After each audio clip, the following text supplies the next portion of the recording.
कि 2026 निर्वाचन तृणमूल विसर्जन। सारा हिंदुस्तान में एक ही आवाज, 4 मई दीदी सोच रहे हैं, क्या बोल रही है, इससे अभी पश्चिम बंगाल की जनता को कोई ताल्लुकात नहीं है।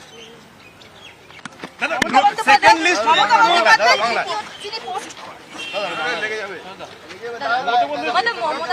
প্রেসিডেন্সি রুলের মতো ব্যবস্থা করছে এই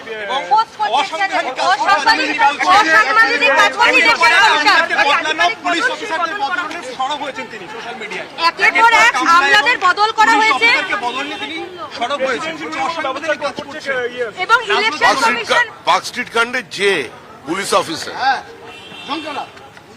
বিবৃতি দিয়েছিলেন তার পরিণতি কি হয়েছে? কত পুলিশ অফিসার এবং কত আইএস অফিসার এই মুহূর্তে পানিশমেন্ট পোস্টিং এ আছেন। সুতরাং এগুলো আমাদের বিষয় নয়, এটা নির্বাচন কমিশনের বিষয়। তার জন্য রাজভবনে যান, তার উপরে বিশ্বাস না থাকলে রাষ্ট্রপতির কাছে চলে যান, আর তার উপরেও সুপ্রিম কোর্ট আছে। এই মমতা বন্দ্যোপাধ্যায় রাষ্ট্রপতির শাসন জারি করার জন্য রাষ্ট্রপতির শাসন জারি করার জন্য নির্বাচন কমিশন এই কাজ করছে। দাদা বলছেন রাষ্ট্রপতির শাসন জারি করার জন্য নির্বাচন কমিশন এই কাজ করছে। অভিযোগ করছেন মুখ্যমন্ত্রী। রাষ্ট্রপতি শাসন জারি করে নির্বাচন করতে হলে সেটা 2021 সালে বিজেপি করতে পারে। আমরা নীতিগতভাবে কোন নির্বাচিত সরকারকে 356 ধারা প্রয়োগ করে ফেলে দেবার পক্ষে নই।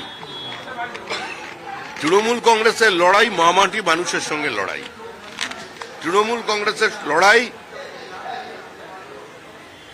প্রত্যেকটি সাধারণ মানুষের সঙ্গে লড়াই, যাদের মেধা প্রতারিত হয়েছে, যাদের জীবন যৌবন লুট হয়ে গেছে, যাদের কারণে পশ্চিমবঙ্গে শিল্পায়ন হয়নি, বৃহৎ শিল্পর দরজা খোলা যায়নি, কর্মসংস্থানের সুযোগ বৃদ্ধি হয়নি, যারা প্রকৃতির বিরুদ্ধে যুদ্ধ ঘোষণা করে ইকোলজিক্যাল ব্যালেন্সকে পর্যন্ত ধ্বংস করে দিয়েছে, তো তাদের বিরুদ্ধে লড়াই। এ নিয়ে আমাদের নতুন করে কিছু বলার নেই। আর রাষ্ট্রপতি শাসন কি ভগবানের শাসন এসব কিছু নয়।